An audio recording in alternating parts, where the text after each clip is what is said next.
Miss Marple and the Rose That Never Bloomed. Chapter 1.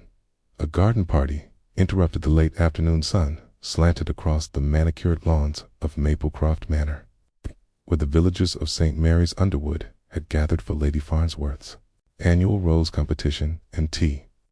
White parasols bobbed among rose beds in every conceivable hue, and the air trembled with the sweet perfume of blooms and a low hum of polite gossip. At one end of the lawn, a long table groaned under the weight of porcelain teacups, raspberry tarts, and cucumber sandwiches. Chairs were arranged in neat rows for the judging to follow. It was, in every respect, the most civilized scene till the screen. Miss Jane Marple sat demurely at the edge of the refreshments table, her knitting basket forgotten at her feet, watching the ladies flit about in their wide-brimmed hats. Beneath her gentle exterior, her keen gray eyes missed nothing: the anxious twitch of Mrs. Pennington's nose as she sniffed at an unfamiliar scent, the tremor in Mr. Rogers's hand when he raised his teacup, the way young Miss Bellamy lingered too long beside the nightingale rose, the one bloom that stubbornly refused to open this year. Curious, Miss Marple murmured, how sometimes the thing that should flourish will not. Across the lawn, Lady Farnsworth flitted from one display to the next, her prim figure accentuated by a gown of rose-pink chiffon. She stopped abruptly at the nightingale stall. Her perfect facade cracked for a moment. The rose, famed across 3 counties for its velvety petals and intoxicating scent, was nothing but a tight green bud. Gasps rippled among the onlookers. "Oh dear," Lady Farnsworth whispered, her voice trembling. "It never blooms." At that moment, an ear-splitting shriek shattered the genteel chatter. Heads turned toward the far border of the rose garden, where a dense thicket of climbing vines and blooming stalks hid a narrow gravel path. Miss Bellamy's white parasol lay abandoned at her feet. Mrs. Pennington clutched her chest. Even the policeman, Inspector Craddock, and his young assistant, Sergeant Lane, startled in their formal uniforms. They had been strolling through the flower beds on a ceremonial detour. Now they looked every bit as unsettled as the rest of the crowd. Miss Marple tucked her knitting aside and rose, her posture unassuming yet poised. She sensed that this was no mere horticultural disappointment. Beneath the shock, she detected tension long fomenting beneath that tranquil surface as the villagers hurried toward the commotion. Lady Farnsworth regained a measure of composure and bellowed, "Find out what it is at once." Yet even before a policeman could part the branches, a second voice has, trembling one said, "Oh, heavens, someone has dragged her into the roses." Pushing past the crowd, the 2 officers tested the vines aside and revealed the lithe form of Miss Bellamy. Her once immaculate dress stained and her hat askew, she lay motionless on the gravel, one white-gloved hand extended toward the nightingale rose, as though she had reached for the very bloom that betrayed everyone's expectations. For a heartbeat, silence reigned. Then Lady Farnsworth gasped, "Emma, speak to me." Mrs. Pennington dabbed at her eyes with a lace handkerchief. Inspector Craddock knelt and placed 2 fingers at Emma Bellamy's carotid. He looked up, his face grave. "I'm afraid she's dead." A murmur of disbelief ran through the spectators. Teacups rattled on saucers. The head gardener, Mr. Fowler, pushed his cap back and knelt beside the body, his eyes darting anxiously. "It can't be," he whispered. Miss Bellamy was only faint. She was so pale just now. But Miss Marple saw a dark stain at the base of Emma's neck, half hidden by the floral lace collar. Not a faint, then, but a fatal blow. She observed to the broken stalk of the nightingale rose on the gravel beside Emma's hand, its petals tossed away as though in panic. Each fragment seemed to Miss Marple like the ragged edge of a secret. Inspector Craddock rose and cleared his throat. "Ladies and gentlemen, I must ask you to remain where you are, okay? No one is to leave the grounds until further notice." A ripple of protest went through those nearest the table, but the inspector's tone was firm. "The party," he declared, "was over." Miss Marple stepped forward and said in her soft, fullaudiobook voice, "Inspector, perhaps you will allow me one moment. You know how well I understand the ways of our neighbors." Craddock frowned, uncertain whether to indulge her, but Sergeant Lane, who had learned to trust Miss Marple's insights, nodded. With a gracious smile to Lady Farnsworth, Miss Marple bent down and examined the fallen rose fragment, turning it gently between her fingers. "Notice, Inspector," she said, "that this petal bears a trace of soil from the eastern border of the garden. But look here." She pointed to a slight smear of something on Emma's glove, a faint mark, almost invisible. "I suspect Miss Bellamy did not simply lose consciousness among the blooms." She tried to pull herself up, clutching at the nightingale. Inspector Craddock watched, intrigued despite himself. The villagers exchanged puzzled looks. Miss Marple pocketed the petal with quiet deliberation and rose, her eyes sweeping over the assembled suspects. Lady Farnsworth with her strained politeness, Mr. Fowler, flushed and uneasy, Mrs. Pennington, whose gossiping nature always masked sharper instincts, and several others, none of whom could yet be ruled out. Miss Marple folded her hands. A garden party, a rose that would not blossom, and now a murder. In St. Mary's Underwood, one might have hoped nothing much ever happened. Yet, as you see, it does. She paused, letting her words drift in the heavy summer air. "We shall uncover what lies beneath these petals soon enough." Behind her, someone shuffled. Mrs. Pennington whispered to a friend, "Poor Emmy, so young, so sweet, but who would wish her harm?" But Miss Marple merely smiled, for she already had a suspicion. In this small village, where every soul knew every other, only one thing remained: to sift the hidden resentments growing beneath so polite a surface, and let the truth bloom at last. Chapter 2. Whispers among the roses late that afternoon. A hush fell over Maplecroft Manor's rose garden as the assembled villagers murmured among themselves. Groups formed in tight clusters near the hedges, faces pale beneath flared parasols. Some dabbed at their eyes, others stared in horrified fascination at the spot where Emma Bellamy's body had been found. Only Miss Marple, standing a little apart with her knitting still in hand, watched the assembled company with calm, unhurried interest. Lady Farnsworth, pale but resolute, addressed her guests in clipped tones. "My poor Emma. How dreadful. Inspector Craddock, please see that." Inspector Craddock bowed. "Of course, Lady Farnsworth, will require statements from everyone present." He glanced over his shoulder, and Sergeant Lane began gently guiding villagers toward the house, where the drawing room would be pressed into service as a temporary inquest parlor. As the crowd shuffled indoors, Mrs. Pennington leaned close to her friend, Mrs. Gower. "Did you see? Emma was clutching at that wretched nightingale rose, okay? I simply cannot fathom why she'd be so interested in that bud." Mrs. Gower, a prim woman with a bonnet trimmed in lavender ribbon, shook her head. "It's most mysterious. That rose has been underperforming for weeks. Emma was meant to help Lady Farnsworth judge it.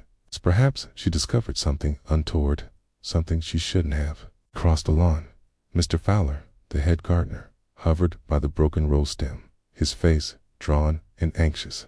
He surveyed the shattered petals, then lifted his cap and brushed his hair back. As though to reassure himself, he bent to inspect the earth at the spot where the body had lain, his brow furrowed.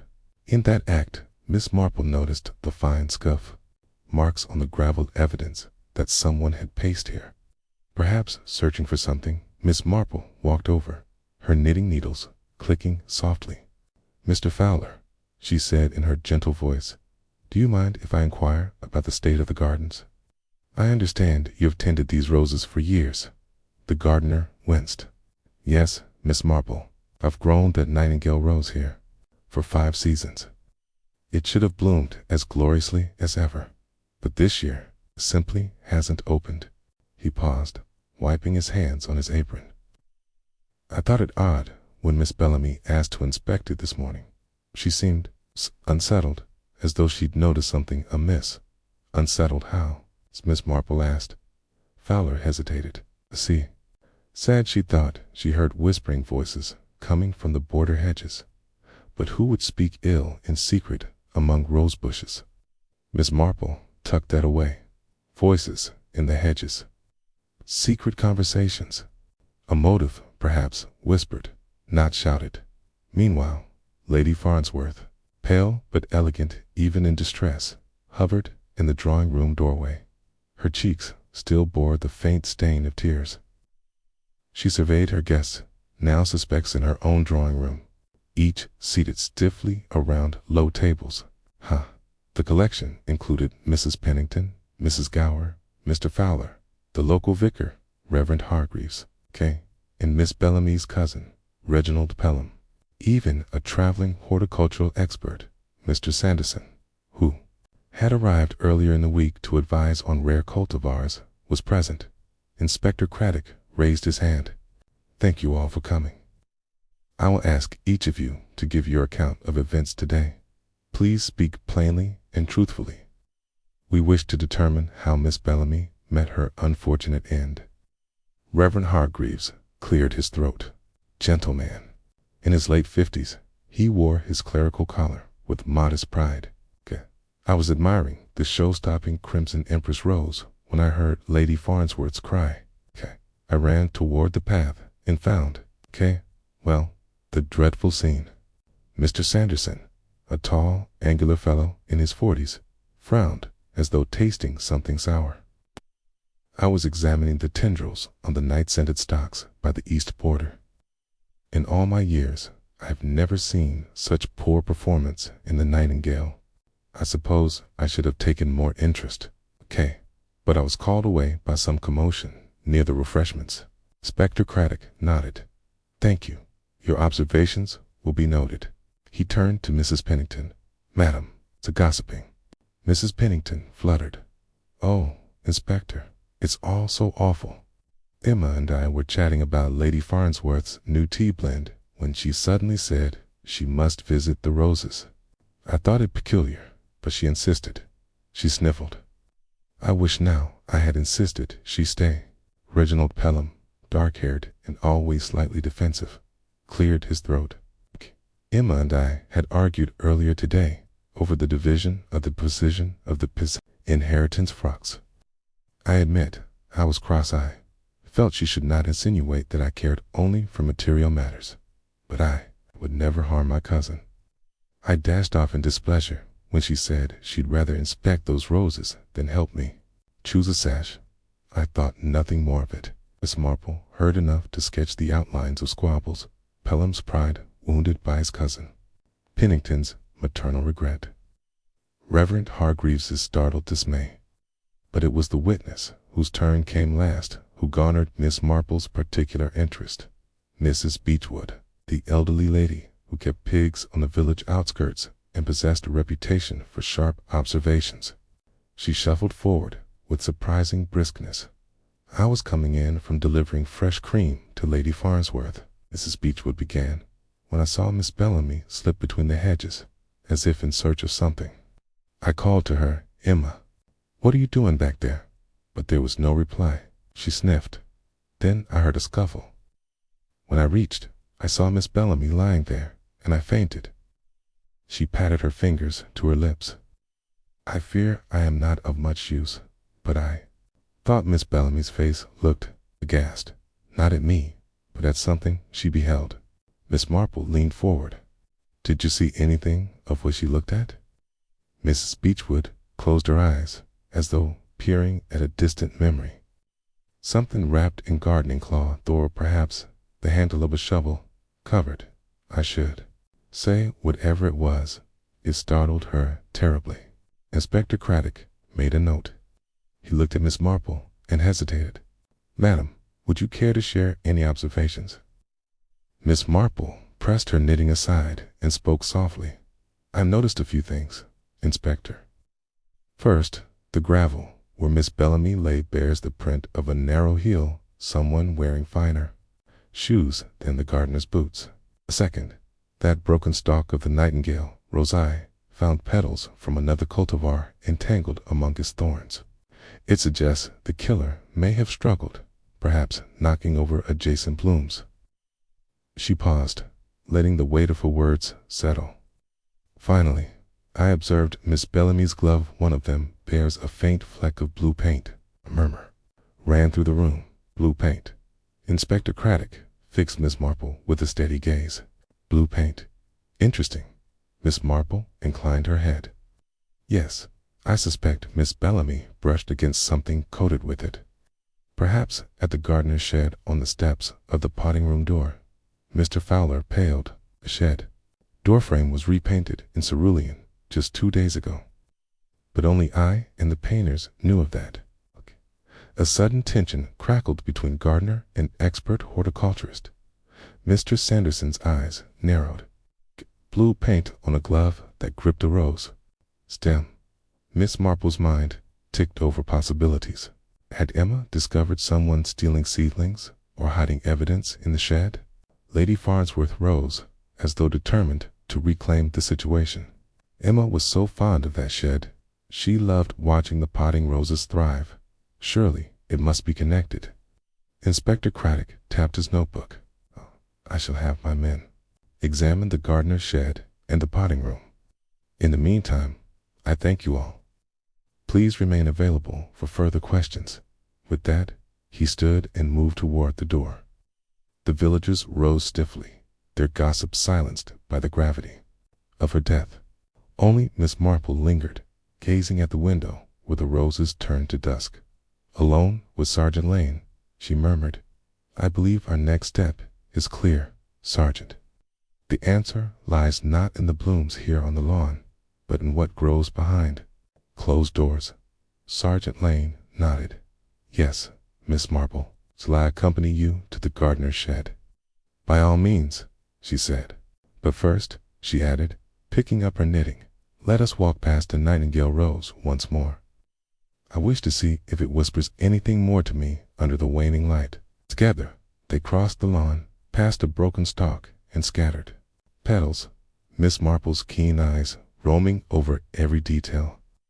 Somewhere in this tranquil village of St. Mary's Underwood lay a deadly secret one that she would unearth, piece by careful piece, until the truth at last bloomed to full revelation. Chapter 3. Secrets Behind Closed Doors. Miss Marple paused at the threshold of the gardener's shed, lifting her gaze to the small paned window where evening light flickered against glass still damp with dew. Sergeant Lane stood quietly at her side, torch in hand, ready to illuminate the interior.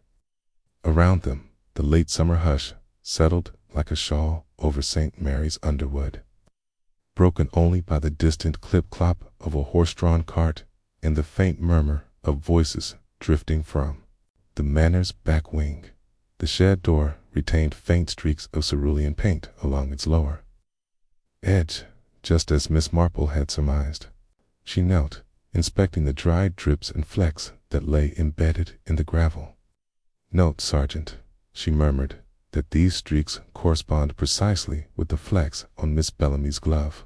Whoever repainted this door must have been in haste, for the solvent was still fresh this morning. A soft voice carried no accusation, but the implication was clear. The painter had been unaware of the hazard left behind. Sergeant Lane swept the torch across the shed's interior. Inside, rows of clay pots and seed trays lined wooden shelves. A heavy workbench, cluttered with gardening shears, spades, and trowels, stood at the back. A burlap sack lay slumped in one corner, its contents-rich potting soils pilled onto the floor. Yet one notable absence drew Miss Marple's eagle eye. The long-handled trowel that Mrs. Beechwood claimed to have glimpsed wrapped in cloth. Its missing head left a neat, curved gap in the rack. Someone sought to conceal that tool, Miss Marple observed. It may well be our murder weapon, Sergeant. Notice there is no sign of it here. She ran a slender finger over a smear of soil on the bench, dark, damp, and freshly overturned. And these footprints, narrow, pointed to belong to someone wearing finer shoes than those of a typical gardener. She traced the print back toward the door, then paused.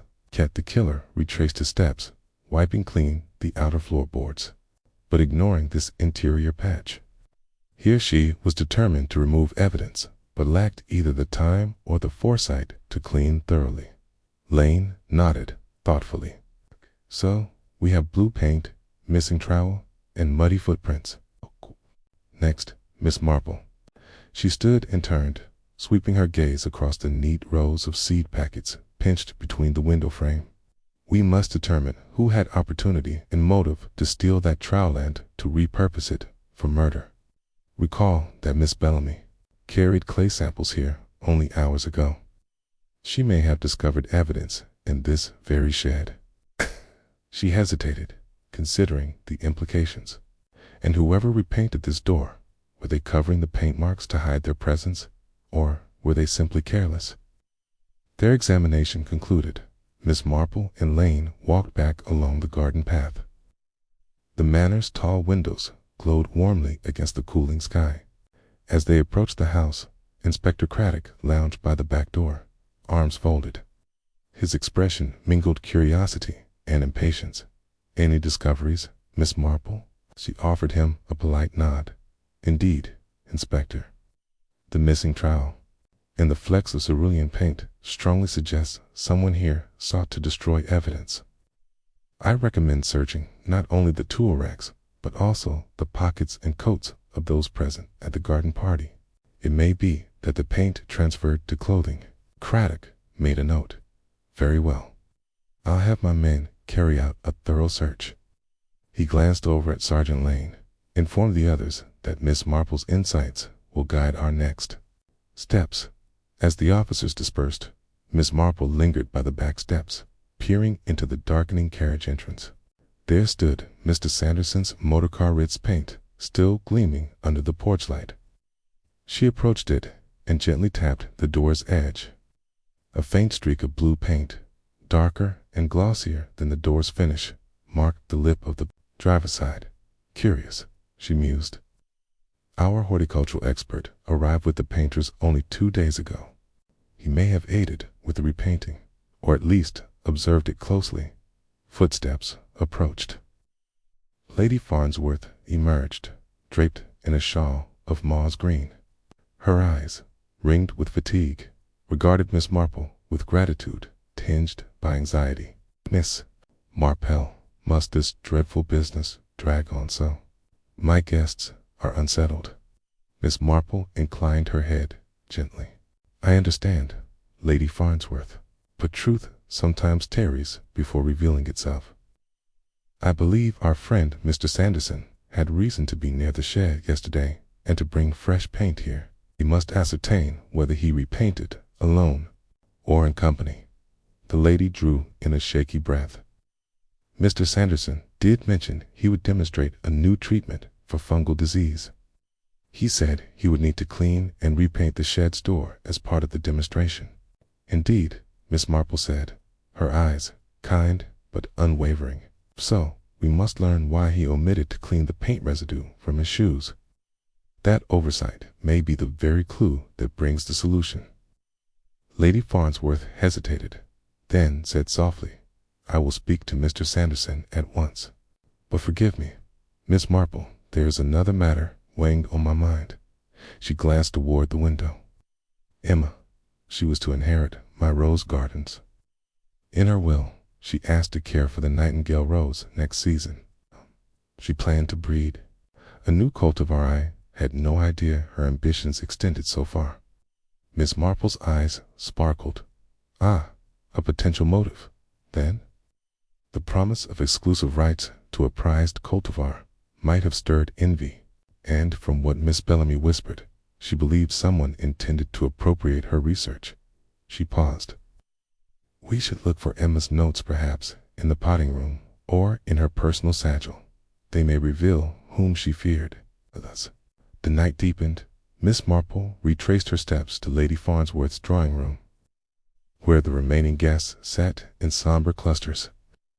She tapped gently on the door and was admitted to find Mrs. Gower and Mrs. Pennington conversing in low tones about the cursed nightingale rose.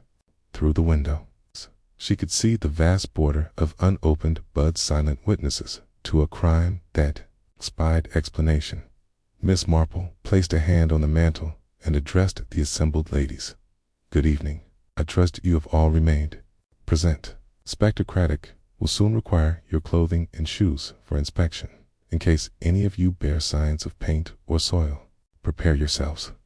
A collective intake of breath followed her pronouncement, and the room fell silent. Each woman's face betrayed a flicker of anxiety. None spoke, and Miss Marple allowed the pause to stretch. "It is only by examining every possibility that we shall bring solace to Emma's memory and restore peace to this village." Mrs. Pennington dabbed at her eyes. "But surely you don't suspect," Miss Marple offered a gentle smile.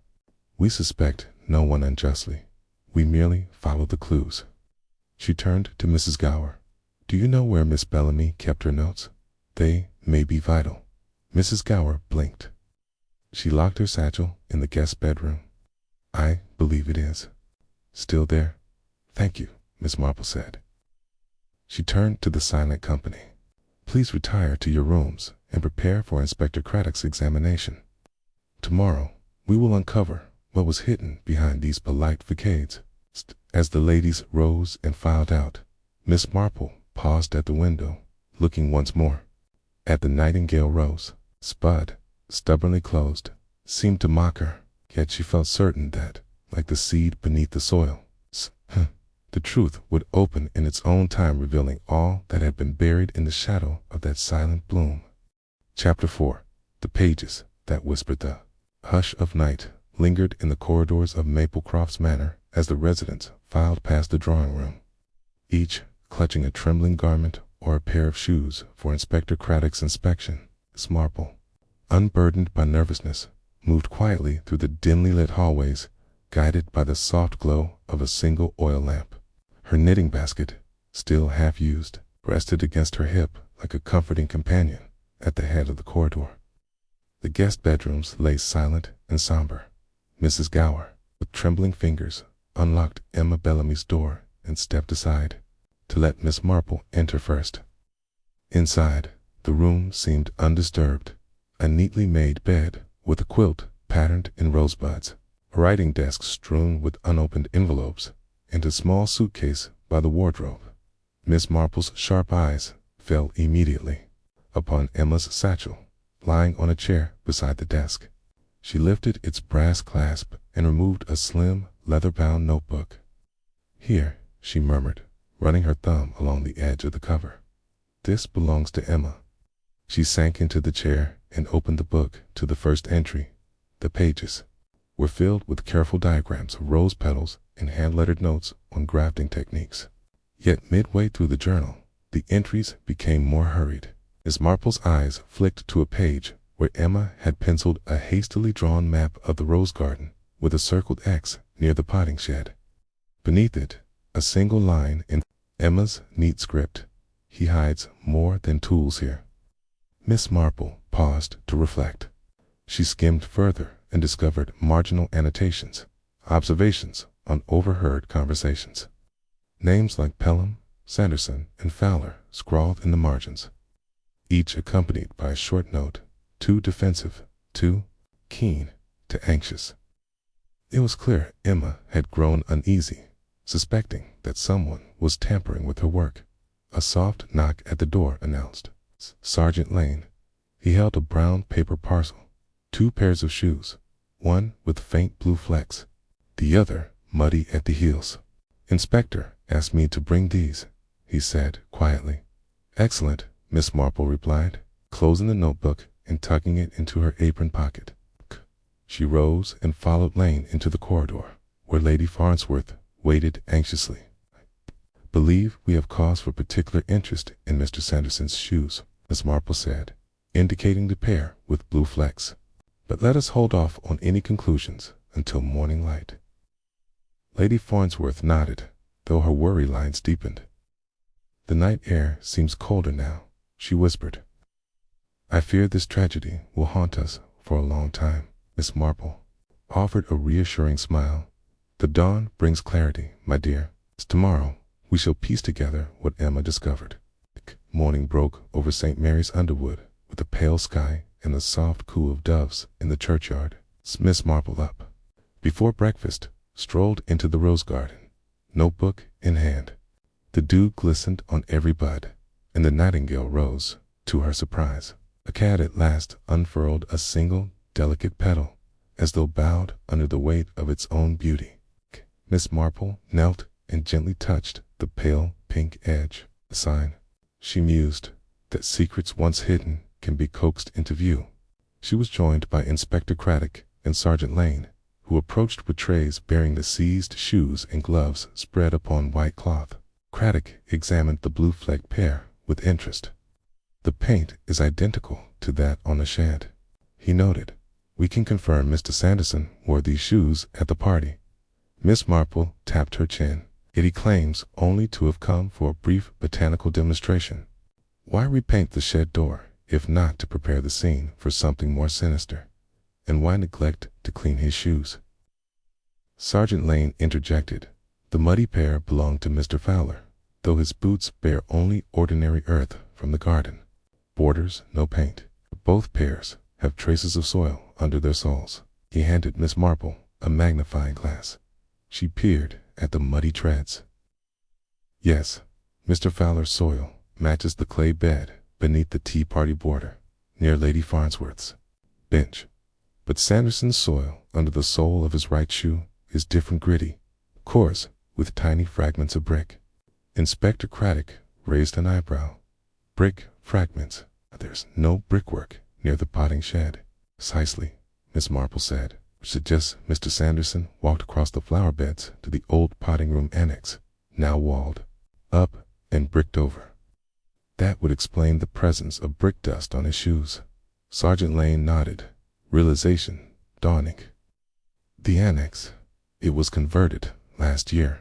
Few have had cause to visit it since, except, perhaps, Miss Marple said softly, to hide something inside. Later that morning, Craddock assembled Mr. Sanderson in the drawing room.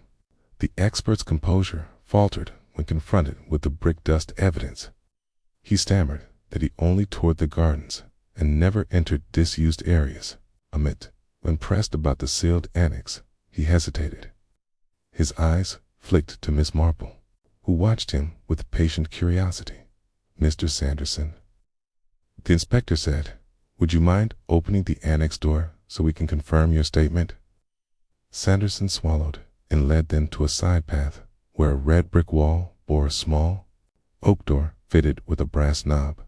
He turned the knob, and the door creaked open to reveal a narrow interior still lined with old potting benches. Against one wall stood a tall cabinet, its bottom drawer slightly ajar. Miss Marple stepped forward. What do we have here? Said. The drawer lay a bundle of Emma's notebooks, the ones she never carried with her. Their covers bore neat labels: cultivar trials, hybrid experiments, and, most tellingly, theft documentation. On top lay Emma's prized rose scion, carefully wrapped in damp cloth, and beneath it a small painting brush with blue-stained bristles. Inspector Craddock gasped. Someone stole her work and concealed it here. Mr. Sanderson slumped. Fatima asked to see my brush technique for painting ceramic pots. I did not mean harm. When I realized she copied my notes, I panicked. I wanted only to scare her, show her the folly of exposure. Key glanced at Miss Marple, voice trembling. I didn't kill her, I swear. Miss Marple's eyes softened. You repainted the shed door to cover your tracks. And that brush you left in the annex matches the paint on your shoes and the door. But panic is not murder. The true question is, who struck the fatal blow? Craddock moved to inspect the cabinet further. Behind stacks of empty pots, he discovered a length of twisted wire fashioned into a garrote. Soil and lay atop a crumpled piece of canvas stained dark. Sergeant Lane lifted the wire carefully. This appears to have been used to strangle Miss Bellamy. Miss Marple's gaze sharpened. A tool easy to conceal, one that could be slipped from a gardener's shed or a workshop. But whose hand wielded it? They emerged into the garden, the late morning sun warming their faces. Miss Marple held Emma's notebook to her chest. We have uncovered the motive for theft and the means paint, a brush, and the annex. Yet, Emma died from strangulation, not a blow from a trowel. The wire was hidden in the canvas, perhaps in a painting kit. Someone brought it here deliberately. Inspector Craddock frowned. A painting kit. Mrs. Pennington mentioned giving lessons in watercolors to Emma last summer. Could the killer have claimed to tutor our victim? Miss Marple considered. Indeed, Mrs. Pennington's gloves bear a fleck of crimson paint, perhaps from Emma's sketching supplies. And Reginald Pelham is an amateur sculptor who visits the pottery shed. As the suspects gathered once more, Miss Marple lifted her voice so all could hear. We have found Emma's hidden journals, a borrowed brush, and a garrote strand in canvas. Tomorrow, I shall test one more observation, one that will show whom Emma feared most, as she held up the garrote. And it was not the one who hid her work, but the one who feared she would expose a deeper secret. Behind her, the roses quivered in the gentle breeze. The petals of the nightingale, fully unfurled now, seemed to shimmer in the sunlight, yet, for Miss Marple, they promised only that, when she next turned the page, the true villain would be laid bare. Chapter 5. Confronting Facades. The afternoon sun slanted through lace curtains in the manor's drawing room, illuminating motes of dust dancing in the air. Miss Marple sat in an overstuffed armchair by the fireplace, a tray of tea at her elbow, while Inspector Craddock arranged the suspects in a loose semicircle before her. The room felt charged, as though each polished wood surface and embroidered cushion awaited her quiet verdict. Lady Farnsworth presided over the gathering with trembling dignity. To her left stood Mr. Fowler, the gardener, whose stained boots and anxious expression betrayed his recent ordeal. Next to him hovered Mr. Sanderson, the horticultural expert, whose pince nez gleamed as he straightened in his chair. Opposite them sat Mrs. Pennington and Mrs. Gower, their bonnets perched at dramatic angles, whispering furtive comments.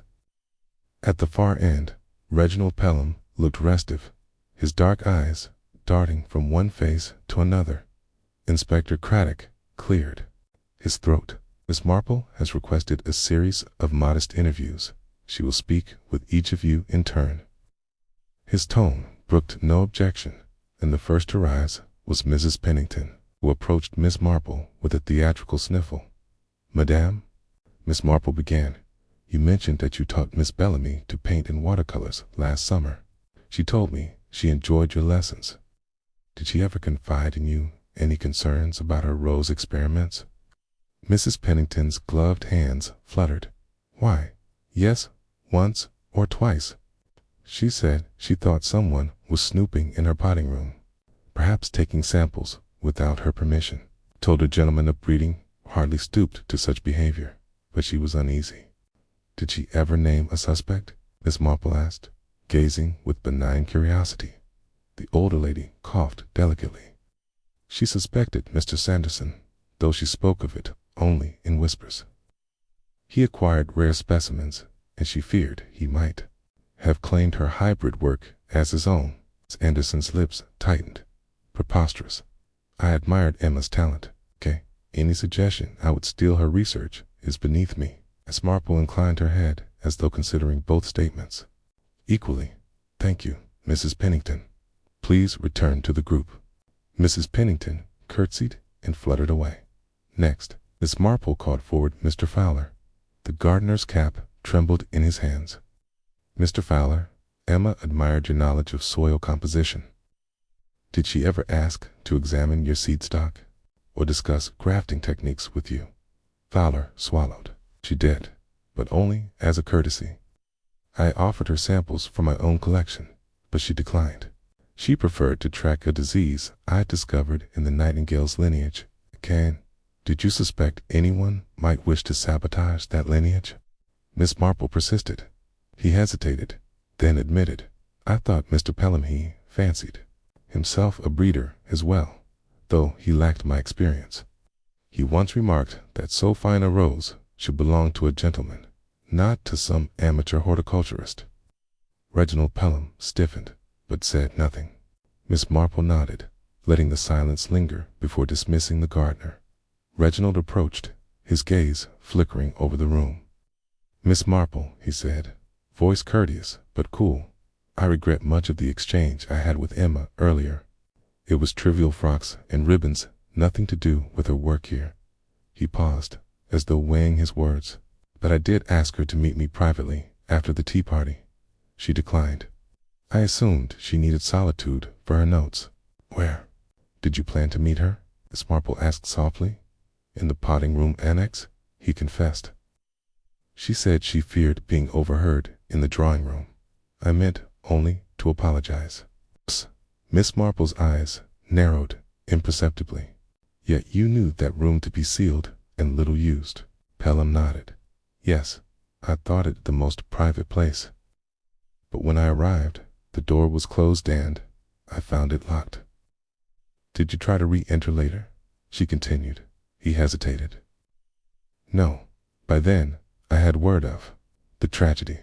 Miss Marple dismissed him with a gentle nod, then turned to Mr. Sanderson. His composure had grown brittle. Mr. Sanderson, she said, you repainted the shed door and left traces of paint on your shoes. You also painted ceramics for Lady Farnsworth's gardens. But why conceal your brush here in the annex? The expert's fingers twitched. I did not conceal it. I left it there by accident when Emma requested to see my technique. I asked her to practice a dry brush method. She borrowed my brush for her sketches. Miss Marple regarded him kindly. Then why did you deny entering the annex when first asked? Sanderson's shoulders sagged. I feared suspicion. I knew Emma kept her most sensitive notes there. I panicked when I saw she had labeled a journal theft documentation. I placed my things there too, to show her she had no need for caution. You placed them there, Miss Marple repeated. Deliberately, Sanderson closed his eyes. I simply did not wish her to think I distrusted her. Miss Marple let the words hang, then stepped back and motioned Mrs. Gower forward. The prim lady's hands were folded in her lap like a prayer. Madam, you and Emma were friends. Observant friends can see much. Did Emma confide in you a fear greater than theft of her work? Mrs. Gower's lips quivered. We spoke little of her experiments, but once she claimed she heard strange voices in the hedges whispers at dusk. She said she thought someone was watching her tests, recording her refinements. I suggested it was only the wind through the leaves. Miss Marple leaned forward. And did she tell you whom she suspected? Mrs. Gower shook her head. No, she spoke only of a shadow, unseen, slipping between the roses. Miss Marple rose, her knitting basket dangling at her hip like a pendulum. Thank you all. Your candor will aid our inquiry. As the guests drifted back to their chairs, the room felt colder, the silence more weighted. Inspector Craddock joined Miss Marple and whispered, You've learned much, but who is our principal suspect? Miss Marple pressed her hand to her chin.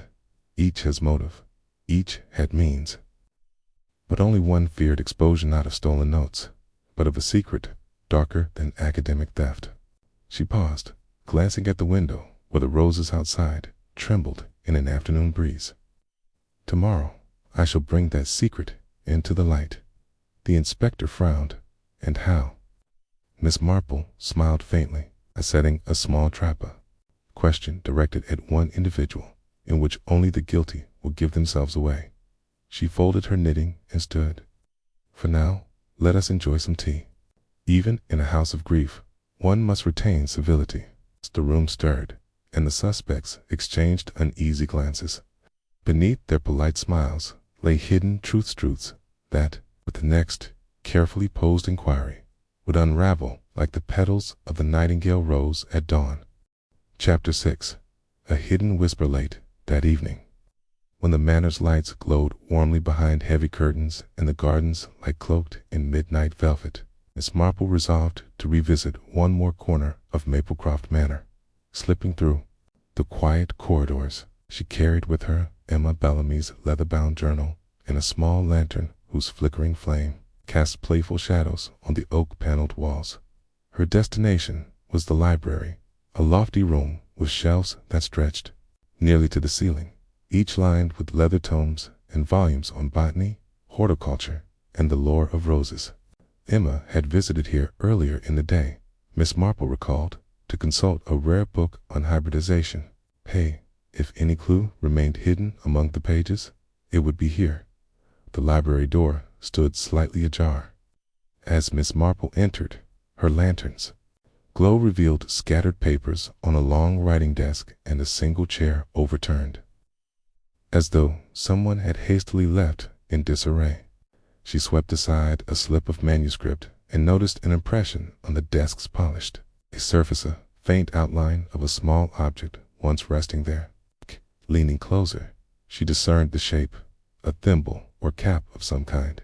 Carefully, she placed the journal atop the desk and traced the imprint with her finger. A subtle sign, she murmured. Someone removed this deliberately, yet with haste insufficient to erase the mark. Her attention was drawn to the open pages of a botanical compendium at the desk's edge. The chapter on the nightingale rose lay exposed. Its prose detailed the bud's unique tendency to remain closed under certain conditions of shade. Folding back each page, Miss Marple found a margin note in Emma's handwriting. Test chemical X on unopened buds. Beneath it, another note. Be cautious. Change in color may mask evidence. Miss Marple tucked in her knitting chart for a moment and wiped away a speck of dust. The note hinted Emma had applied a chemical to induce blooming or preserve specimens. If so, those reagents might have stained petals elsewhere, perhaps even on the murderer. She rose and stepped toward the bookcases, scanning spines for a small glass vial that Emma might have used. Her lantern light caught the gleam of glass through the lattice of a cabinet door. Beside, rows of scientific implement speakers, small bottles, and test tubes stood tranquilly on a shelf. Yet one vial was conspicuous. It lay tipped on its side. Its cork loosened. The glass stained a pale pink dot. Miss Marple opened the cabinet and drew the vial into the lantern's glow. Its contents were faintly luminescent, and a drop remained at the lip, shimmering with an iridescent sheen. She set it carefully beside Emma's journal. "Ah," she whispered. "This is what Miss Bellamy meant by chemical X. She studied this formula to coax the nightingale to bloom. But who else had access and, more importantly, who knew to use it?" She paused to recall today's events, the furtive conversations. Mrs. Beechwood claimed to have overheard Sanderson's nervous glances, Pelham's deflected apologies.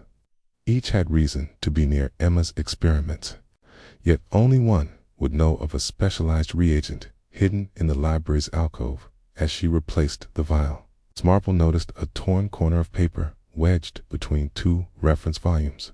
She extracted it, a scrap of Emma's journal, its edge jagged as though torn in a hurry. On it, Emma had sketched a tiny symbol, a blossoming bud encircled by 3 interlocking circles.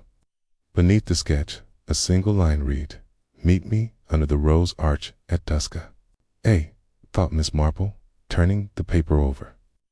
The initial could signify a name, perhaps A for Arthur, or A for someone else. But what of the time? Dusk, when shadows lengthen and voices grow hushed. Emma must have arranged to see someone here in secret. A sudden noise startled her, the click of polished shoes on marble. She extinguished the lantern's flame and stepped into the shadows. Through the tall window, she glimpsed Lady Farnsworth's figure, alone in the marble-floored vestibule beyond.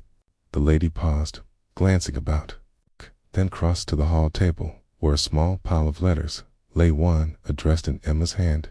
Miss Marple's keen curiosity led her quietly across the room. She peered around the door jamb and saw Lady Farnsworth lift the letter, read it, then fold it with trembling hands. The note bore the same interlocking circle symbol Emma had sketched as secret sign. Lady Farnsworth pressed the letter to her heart, eyes misting, then laid it back on the table and retreated. Miss Marple knelt beside the discarded correspondence. The envelope, though sealed, carried the scent of rosewater. She carefully broke it open and withdrew a single sheet of stationery. On its lined surface, written in a delicate hand, were the words, "My dearest Emma, I cannot risk our families knowing of our liaison. Meet tonight beneath the rose arch. The others must not. See, yours always, eh?" Miss Marple's lips curved in a gentle smile. A clandestine romance, concealed beneath social proprieties. No wonder Emma feared for her reputation. But such a secret could also breed deadly jealousy. Who among the assembled Lady Farnsworth, with her own stake in the rose gardens, Pelham, with his affectionate yet admonishing disdain. Sanderson, enthralled by horticultural brilliance, would be driven to violence by a forbidden love. Footsteps approached the library door. Miss Marple slipped into the center of the room, clasping the letter against her chest. She arranged a few volumes to obscure the torn scrap still wedged between the shelves, and replaced the lantern with one of the moment's shadows. As the door swung open, Inspector Craddock entered, lantern in hand, his expression grave. "Miss Marple," he whispered, "I have searched the potting annex and found nothing to match the chemical we saw last night." "Quite," she replied, folding the letter and slipping it into her knitting bag. "Which suggests the vial I found in the library never left this room. Emma stored her reagent here, not in the annex." He frowned, so she kept it close at hand. "Precisely." Miss Marple aligned the jars in the cabinet, then stepped back. "Now, Inspector, I believe the hidden clue I seek lies in the rose arch itself. It is there, under the open sky, that Emma arranged her secret meeting.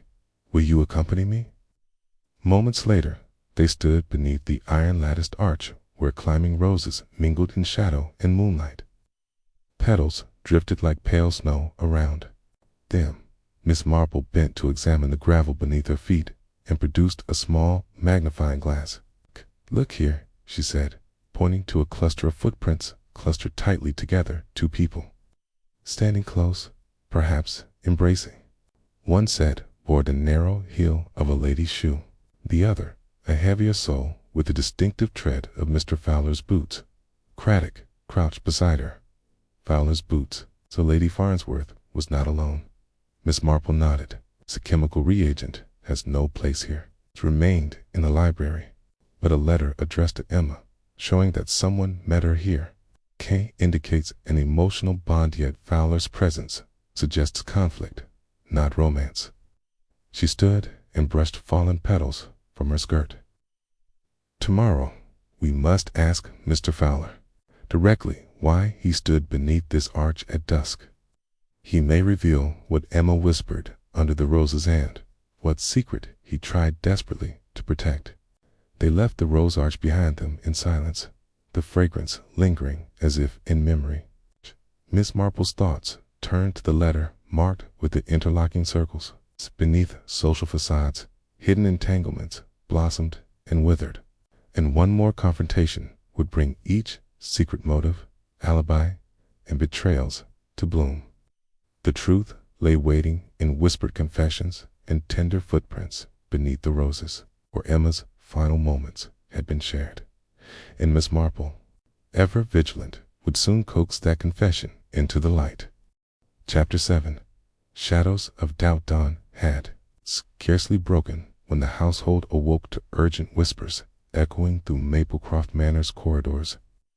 A maid's shrill cries summoned the servants, and Miss Marple, summoned from her morning tea, hurried toward the source of the alarm, the rose arch where Emma Bellamy had met her fate.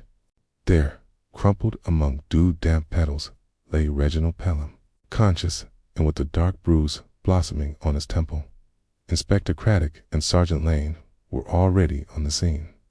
Kneeling beside Pelham as the head housekeeper, Mrs. Baxter hovered anxiously. Miss Marple approached, calm and alert, her knitting basket in one hand and Emma's leather journal tucked under the other arm. "God preserve us," muttered Mrs. Baxter, wringing her hands. "He's here at the very spot beneath the arch, just as we suspected." Sergeant Lane lifted Pelham's hand. "It's breathing, Mrs. Baxter. But look at this." He held up a torn scrap of paper, its edges jagged, found clasped in his fist. Miss Marple took the scrap and recognized Emma's spidery handwriting. It was a fragment of the theft documentation notebook detailing her hybrid experiments. She smoothed it out on her knee. He must have been attacked while holding this. They wanted to silence him too. Inspector Craddock glanced at Miss Marple. An attempt on Pelham's life. Then, our murderer grows desperate. Above them, the nightingale rose's single bloom hung heavy with dew. Its petals seemed to tremble in the pale light, as though recalling past horrors.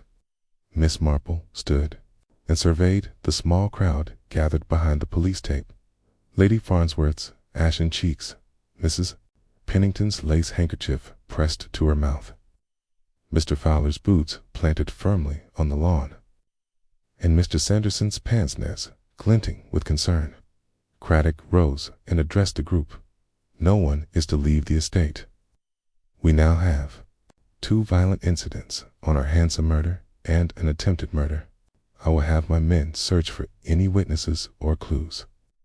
As the villagers melted away, Miss Marple turned to Sergeant Lane. "Fetch a hot compress for Mr. Pelham, please, and have him conveyed indoors. We will question him once he recovers." Lane nodded and departed.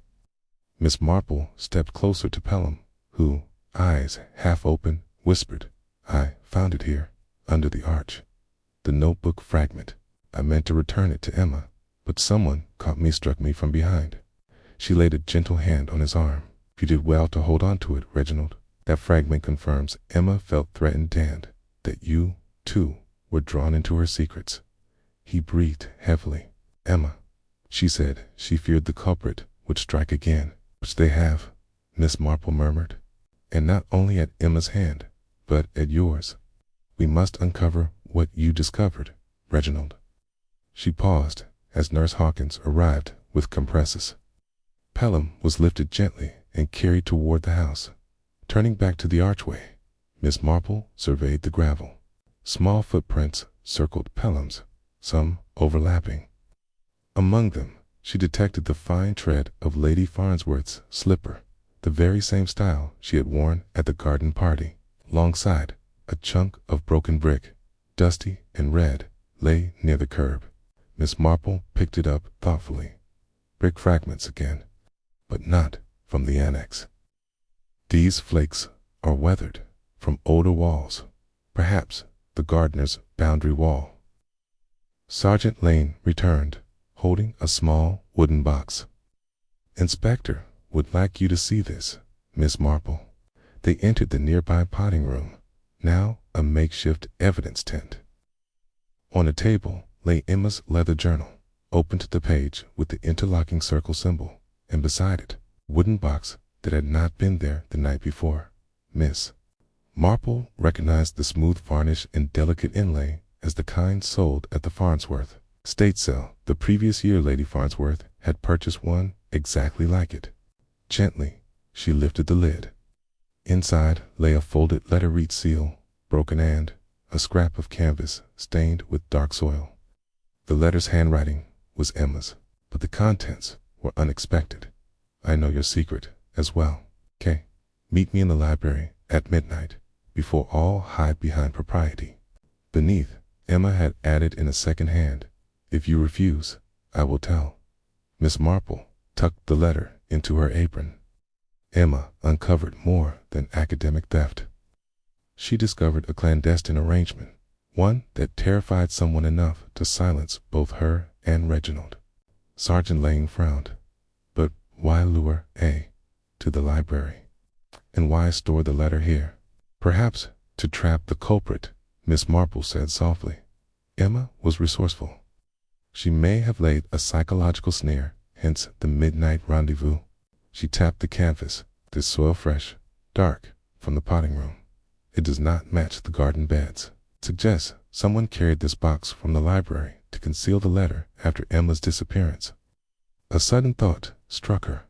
We must search Lady Farnsworth's rooms and Mr. Sanderson's quarters.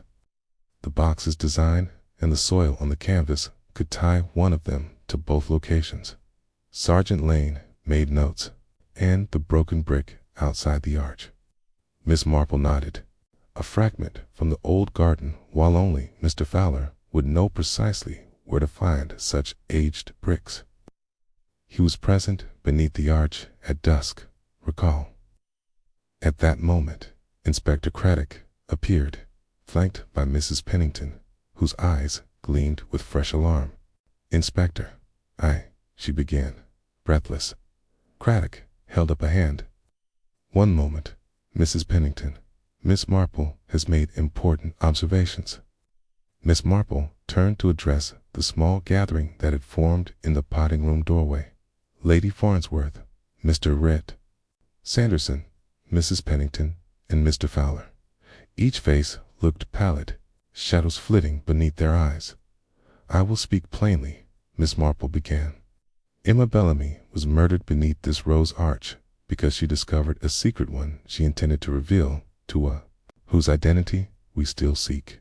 Reginald Pelham was attacked here because he, too, held Emma's fragment of evidence. Someone wished to silence both of them." She paused, letting her words settle. "Furthermore, the letter in the wooden box shows Emma feared you, enough to arrange a midnight meeting, and the soil-stained canvas suggests that the box was moved from the library after the murder. Finally, the broken brick outside points to Mr. Fowler, but also to the gardener's old boundary wall, which only Mr. Menda, Sanderson, and Lady Farnsworth have inspected in recent days." A hush fell. Mrs. Pennington clutched her handkerchief. Lady Farnsworth's face blanched. Mr. Sanderson's jaw tightened. Mr. Fowler's brow furrowed. Miss Marple allowed the tension to grow before adding, "Tomorrow, at the scheduled meeting time, we shall gather beneath the arch anew. You, or perhaps the culprit, will reveal themselves by their absence or by their presence." She offered a thin smile. "Shall we see who dares to attend?" As the suspects exchanged uneasy glances, the potting room door creaked and swung shut. Outside, the roses stirred in the settling sun, and Miss Marple knew that, with this fresh, twisted second violent act in the revelation of Emma's final trap, the murderer's web had grown narrow. Soon, only one would slip through its threads. Chapter 8. The Midnight Rendezvous that evening. A pale moon rose above the hedgerows of St. Mary's Underwood. Miss Marple gathered the remaining suspects at the foot of the iron-arched rose walk. Inspector Craddock stood discreetly among the shadows, ready to note every tremor of reaction. The suspects, Lady Farnsworth, Mr. Fowler, Mr. Sanderson, Mrs. Pennington, and Mrs. Gower, arrived one by one, each under polite compulsion, each with that faint flicker of dread in their eyes. Miss Marple greeted them in her soft, measured voice. "Thank you all for attending this impromptu meeting. You are here because Emma Bellamy arranged to meet beneath this very arch, not at the library, but here, under the roses. We must see who among you claims that appointment and who avoids it." She paused, letting the moonlight glimmer on the open gravel where Emma's footprints still lay. The first to speak was Lady Farnsworth. Her normally regal composure seemed fragile tonight. "Miss Marple, I swear I never received any message." Her voice trembled. "Emma's letter to me was found in that wooden box. Why would she write to me under the name A?" She glanced helplessly about, as though seeking an escape. Miss Marple inclined her head. "Emma used an initial, my dear. It could represent any name or even be a cipher for something more private. The inspector stepped forward. "May I see your gloves, Lady Farnsworth?" Farnsworth hesitated, then slipped off her lace gloves. Craddock inspected them under his lantern. "No paint, no soil, nothing to link you to the library or the potting annex this evening." A stir of relief passed among the circle, but Miss Marple remained gently impassive. "Thank you, you may replace them." Next, she turned to Mr. Fowler. The gardener, in his sturdy boots and worn jacket, looked uneasy. "You were seen beneath this arch at dusk with Emma's journal fragment, and brick fragments matched those from the old wall behind your shed." Miss Marple held up the jagged piece of brick. "Yet tonight, your boots bear no fresh dust." Fowler looked down at his feet. "I cleaned them, Inspector. Had no wish to alarm anyone further." He swallowed. "But I did meet Emma here at dusk. Wanted to warn her. She spoke of and feared for her safety. I meant only to protect her." He offered the fragment back, voice cracking. "She told me to take nothing from this spot until she returned." Miss Marple nodded, intrigued by his earnest confession, but she reserved judgment. Mr. Sanderson came next, adjusting his pince-nez. "I received a note from Emma indicating her wish to see me regarding a fungal treatment for the nightingale rose. It bore the interlocking circle symbol and said simply, 'Midnight will tell.' I arrived at midnight, but found only moonlight and fallen petals." Inspector Craddock examined Sanderson's coat cuffs. A faint smudge of pinkish residue reagent Emma employed streaked the fabric. Sanderson's cheeks reddened. "Must have brushed against her vial in the library. I looked for it here, but it was not needed." He shrugged helplessly. "I left when no one appeared." Miss Marple's gaze lingered on Sanderson's trembling fingers. "Very plausible. Thank you, Mrs. Pennington." Her bonnet askew with anxiety, stepped forward. "Emma asked me to meet her at the arch for a final sketch of the roses bathed in moonlight. She said she would write me a note, but I never received it." She dabbed at her eyes. "I only learned of the rendezvous from Miss Marple's summons." Miss Marple observed her closely, noting the flicker of relief when Craddock's lantern revealed no paint on her gloves. "Thank you, Mrs. Pennington." Finally, Mrs. Cower, quiet but steady, approached. "Emma sent me a ciphered note in the library," she said softly. "It instructed me to bring watercolor supplies and meet. Here. I kept watch all night." She produced a small sketchbook, the one Emma had lent her, its pages blank. "I waited until midnight, but no one came. I left when the cold drove me in." Miss Marple accepted the sketchbook, turning its pages under the lanterns. Glow. Not a smudge, not so much as a stray petal. "Thank you, Mrs. Gower. Your vigilance is appreciated." Thus each suspect claimed innocence, each denied knowledge of the meeting. Inspector Craddock frowned. "Miss Marple, it seems Emma's midnight trap caught no one." She smiled faintly. "On the contrary, Inspector, it caught someone very distinctly." She moved aside a cluster of petals near the arch's base and revealed half-buried in gravel a torn scrap of eyelash-fine thread. The pale sheen of Lady Farnsworth's shawl. The lady gasped and reached to tuck the fabric away, but Miss Marple lifted her hand. "Please observe, Lady Farnsworth's shawl is draped over her shoulders, untouched. This scrap in the gravel bears the alignment of the arch's bloom freshly torn, as though someone brushed past in haste." Lady Farnsworth faltered. "I did not." Miss Marple stepped closer, voice gentle but firm. "Madame, someone attended Emma's midnight appointment and brushed against you. They may have used your shawl as a guide, or removed it briefly to hide a paint stain, then replaced it hurriedly, tearing the fringe." Farnsworth's eyes filled. I took off my shawl to pass under the roses more quietly. I did not wish to disturb Emma, but I left it on a bench nearby." Miss Marple nodded. "And you returned for it, brushing past a post hence this tear. She handed the scrap to Craddock. But you say you never found Miss Bellamy here, and yet someone did.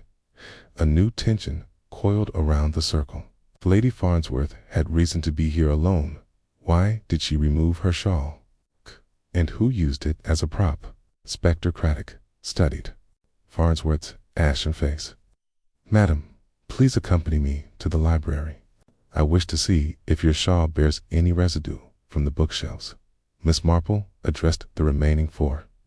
While the inspector examines Lady Farnsworth, I suggest we look again at the path Emma might have taken after midnight. Perhaps her intended rendezvous was elsewhere and the arch was but a decoy.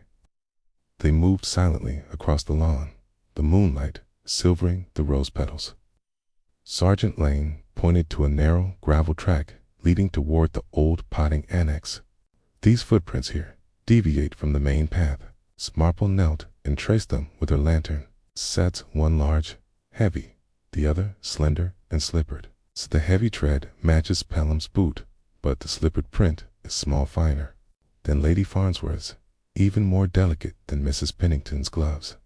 Mrs. Pennington's hands flew to her bonnet. It cannot be mine. Yet the print bears a tiny fleck of pink pigment, Miss Marple observed, taking out her magnifying glass.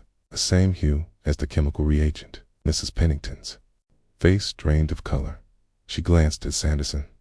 You claimed your coat brushed the vial, yet here is pigment under that slipper. Sanderson's lips parted, but he said nothing. Miss Marple stood. We have several truths. Lady Farnsworth visited the arch and retrieved her shawl. Mr. Sanderson's coat bears reagent from Emma's work. Mrs. Pennington's slipper carries that same pigment, and one suspect, who is kept silent, stands outside this circle of light. She turned to Inspector Craddock, who had just returned without the shawl. Miss Marple, he prompted. She raised her hand. Patience, Inspector. The next step is to question each in depth regarding not only where they walked at midnight, but what they hoped to find. She cast her gaze across the assembled faces, each illuminated by pale moonlight. Soon, one more confession will bloom, though, as with all roses, only when pricked by the right thorn. Behind them, the nightingale rose stood silent sentinel, its petals glimmering in the silvery glow, waiting the final revelation that would lay bare the tangled passions beneath its fragrant folds. Chapter 9. The Hidden Path. Morning mist curled among the rose beds as Miss Marple and Inspector Craddock stepped onto the gravel path leading toward the old potting annex. The moon's silver veil had given way to pale gold sunlight, and each dewlap and petal glistened like a secret waiting to be told. The suspects, Mrs. Pennington, Mr. Sanderson, and Mrs. Gower, had been required to remain within the manor, and now accompanied the detectives on the silent walk.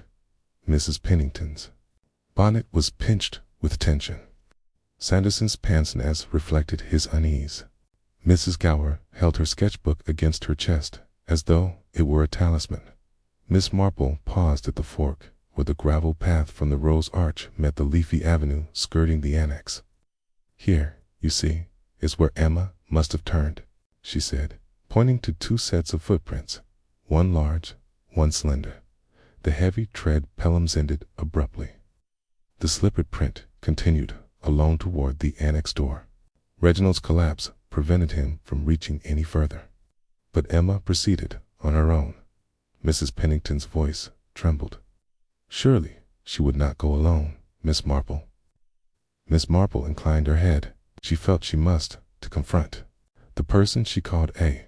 But that requires trust, and we know trust can be betrayed. They followed the prints through the archway of brambles and into a narrow corridor of overgrown boxwood. Birds chirped. The air smelled of damp earth and impending revelation. The slender, slippered print paused at the annex's side window, then moved around to the heavy wooden door. Inspector Craddock rapped on the door. Open, please. Police business. After a moment, the lock clicked and Mr. Fowler appeared, cap in hand, His cheeks flushed. "Inspector, I thought you'd come here." Miss Marple studied Fowler's expression. Anxiety, yes, but also something like relief. "You knew to expect us. Did you come here of your own accord?" Fowler cleared his throat. "I wanted to see what Emma left behind. When I realized the box was in the library, I feared she might have hidden her notes here as well." He glanced at the path. "I saw the footprints and followed them." Miss Marple's gaze flicked to Mrs. Pennington and Sanderson. "And did any of you accompany him?" Mrs. Pennington shook her head. "I stayed by the arch, too frightened to move." Sanderson raised his hand. "I, too, saw the prints and wondered, but I was called away by Lady Farnsworth's steward. I did not enter." Mrs. Gower pressed her lips together. "I did not see either of you, hid behind the boxwood, fearful of being implicated." Miss Marple's soft eyes roamed over them. "Yet only one of you knows the secret path through the garden walls. Only one would dare walk there before dawn. Kai." She paused, letting the tension gather. The inspector tapped his notebook. "Mr. Fowler, your account places you here first. Yet you admit you knew of the footprints. And why, let me ask, did you not alert anyone at the time?" Fowler frowned. I thought Emma wanted privacy. She said she would return soon." His voice faltered. "I left only when I saw Reginald collapse, and I feared I had endangered both of them." Mrs. Pennington sniffed. "But you knew Emma was in danger. Why risk your own neck by letting her go alone?" He squared his shoulders. "I meant to protect her from afar. Emma trusted me." Miss Marple pressed her lips together, knitting baskets swinging at her hip. "Trust can be a double-edged rose. Mr. Fowler, Emma's trust in you could have sheltered her, put her in harm's way." As Fowler's face paled, a soft rustle came from behind a low hedge. Mrs. Gower gasped. "Someone is there." Miss Marple stepped forward and parted the leaves to reveal a small, vine-clad alcove. Within lay a discarded canvas bag. Its seams, torn and glistening there among the moss, were droplets of a sticky, pink substance, Emma's reagent. Miss Marple lifted a droplet on her fingertip. Someone carried the culture here to influence the rose's opening. But why here, rather than the garden? Inspector Craddock crouched to inspect the bag. Who would need to bring the reagent to the annex? Sanderson's face tightened. "Only I would understand proper application. It requires precise dilution. Mrs. Pennington would know nothing of that." Mrs. Pennington's eyes widened. "But I accompanied Emma to paint the roses. Might have seen the bottles." Miss Marple raised a finger. "But you did not handle the chemical. Yet here is the imprint of a heavy hand on the saquon. That matches Mr. Fowler's broad fingers." Fowler's eyes darted to the reagent on the ground. "I never touched it." "Okay." Miss Marple held up Emma's leather journal, open to the page with the interlocking circles. Emma used the circles to note her trusted confidant, A, but she also numbered entries. This is entry 40 to her last. Look at entry 43, which she never wrote but sketched in tentative pencil, a crude portrait of a gaunt man with a careless beard. She turned to Sanderson. "Your expertise in rare cultivars is well known, Mr. Sanderson, but you are not local. Emma's confidant would belong to this village, someone she knew intimately." Sanderson's jaw clenched. "What would you have me say?" Miss Marple's gaze softened toward Mrs. Gower. "And you, Mrs. Gower? You hid here to avoid question, but you saw someone else approach the annex before dawn, carrying a small parcel." As Gower swallowed, thought it was Mrs. Pennington, but it might have been. Inspector Craddock interjected. "Mrs. Pennington, your bonnet had pink stains when you arrived. Did you carry the reagent here?" Mrs. Pennington shrank. I confess, I took one bottle from Emma's cabinet just to test the color on my palette. I did not mean to harm anyone." "I left the bottle by her side, believing she would return to collect it." Miss Marple nodded thoughtfully. And yet, Emma never did. Instead, someone wielded a garrote. The gathered company grew still, the moment pregnant with suspicion. Miss Marple withdrew Emma's last entry, a hastily drawn rose arch, labeled "Session" with a stand below. Hand beneath, a note in different ink. "Do not trust Mr. Fowler." Gasps echoed. Inspector Craddock stepped forward. Emma suspected Mr. Fowler as well. Miss Marple laid a hand on the gardener's arm. She noted everyone she confided in and whom she feared. But entry 43 remained unwritten. Instead, she left us a final hint in the interlocking. Circles could mean many things, but look at the circles themselves. 3 rings, each overlapping like the petals of the nightingale rose. She pointed toward the garden behind them, where 3 rose varieties intertwined on a trellis: Crimson Empress, Nightingale, and Silver Dawn. Only one person cultivated all 3 Lady Farnsworth. Her trophy gardens hold each in adjacent plots, their vines touching. Lady Farnsworth drew a breath. "Miss Marple, you cannot." Miss Marple lifted her knitting. "I am merely pointing out what Emma knew, that her clandestine colleague must have had access not only to her journal, but to her garden trials." She turned back to Fowler. "And yet, Emma added a warning against you, Mr. Fowler. Perhaps she sensed the threat in your protective loyalty." Fowler's eyes glistened. "I would never harm her." Miss Marple's head tilted. "And yet, those brick fragments you claimed from the old wall bear the same dust as the broken border, here brittle and eroded. I found them on your boots this morning, before you had time to clean them properly." Inspector Craddock held up the evidence: brick dust, reagent stains, thread from Lady Farnsworth's shawl, and the torn canvas bag. 4 distinct clues, but which one proved motive, and which one gave means? Miss Marple stepped back, knitting, needles clicking softly. At last, we have enough threads to begin weaving the final tapestry. One more conversation between 2 people who feared Emma's truth most and did not will unravel. She turned to the group. "Later this afternoon, we shall convene once more in the drawing room. There, each of you will answer a single question: where and with whom you shared your deepest secret." A tremor passed through the suspects. Each understood the trap, a question impossible to answer without revealing guilt. And though the garden smiled in innocent bloom within the walls of Maplecroft Manor, the most dangerous petal was yet to fall. Chapter 10: The Unveiling and Aftermath that afternoon.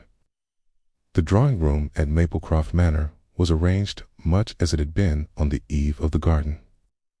Party overstuffed chairs in a loose semicircle, the fire, low but warm, in Lady Farnsworth's prized rosewater sampler resting on a side table to punctuate the air with its delicate scent. Inspector Craddock stood quietly by the mantel, his notebook closed. Sergeant Lane lingered by the window. Miss Marple, seated in her favorite armchair, held Emma Bellamy's leather-bound journal in her lap. Around them, the remaining guests: Lady Farnsworth, Mr. Fowler, Mr. Sanderson, Mrs. Pennington, and Mrs. Cower shifted with a visible tension. Even Mrs. Cower's calm reserve betrayed a tightness in her clasped hands. Miss Marple raised her knitting basket. "Thank you all for returning. Today I shall ask each of you a single question. You must answer truthfully, for I believe that only the guilty risk faltering under such scrutiny." She paused, letting her soft gaze rest on each face in turn. "The question is, with whom did you share your deepest secret, and when did you reveal it?" A hush fell. Craddock opened his notebook, pen poised, while Lane's eyes flicked from suspect to suspect. Miss Marple turned to Mr. Fowler first. "Mr. Fowler," she said gently, "you loved Emma like a daughter, yet you warned her without revealing the truth of your own motive. Whom did you trust with your most private concern?" The gardener swallowed. I confided only in myself," Miss Marple. My secret was that I feared losing the nightingale rosette's lineage meant everything to me. I never spoke of it to another, lest someone use it against me. His voice quavered, but met her eyes steadily. Miss Marple nodded. Thank you. Next, Mr. Sanderson adjusted his pince-nez. Mr. Sanderson, you concealed Emma's brush in the annex and repainted the shed not out of malice, but to hide your own embarrassment. Whom did you share your deepest regret? Sanderson's cheeks reddened. I confided in Lady Farnsworth. I told her I felt unworthy to handle her prized roses and feared humiliation if my methods failed. But that was all. His composure returned. I have no deeper secret. Miss Marple inclined her head. Very well. Mrs. Pennington rose, smoothing her bonnet. I shared my secret with Emma alone. I feared my artistic ambitions faded, and her success reminded me of my own unfulfilled dreams. She dabbed at her eyes. I did not speak of it elsewhere. Miss Marple smiled sympathetically. Thank you, Mrs. Gower. Serene as ever, answered last among the guests. I confided in Emma my fear that my genteel reputation would crumble should I lose my position as Lady Farnsworth's companion. But I interred the thought in private and spoke only to Emma. The knitting needles paused. Miss Marple turned toward Lady Farnsworth. The air felt heavy.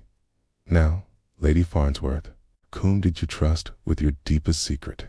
The lady's veneer of composure cracked. She set down her gloves and looked at Emma's journal on the table. I trusted only myself, she whispered. I thought I was strong enough to bear it alone. Miss Marple leaned forward. And what was this secret? Lady Farnsworth's shoulders sagged. Emma and I, we were more than patron and protege. She and I shared a affection beyond what society would approve. Our names, I thought, could never be uttered together. She paused, tears glimmering. I loved her. A stunned silence followed. Inspector Craddock pressed his lips together. Miss Marple softly continued. Did you tell Emma you would protect her, regardless of consequence? Lady Farnsworth nodded. I promised her my gardens, my fortune, everything. When she threatened to publish her findings, I became terrified that our liaison would become public. I feared scandal, ruin, and disgrace. Miss Marple's keen gray eyes held the lady's. And yet you chose to silence that threat in the harshest way. You orchestrated her death beneath the rose arch. Lady Farnsworth's face went pale. I only meant to frighten her. I planned to remove the vial, to show her what she risked. But when she screamed, when she fell panicked, I had the wire I'd carried to show her how it could strangle the bloom's scent. In my desperation, I used it on her. A collective gasp rose. Inspector Craddock stepped forward. Madam, you are under arrest for the murder of Emma Bellamy. Lady Farnsworth's tears flowed freely. I'm so sorry, she sobbed. Loved her too fiercely to let her destroy us both. Miss Marple rose and placed a comforting hand on the lady's trembling shoulder. Love, like roses, can bloom in hidden places, but it must not be forced.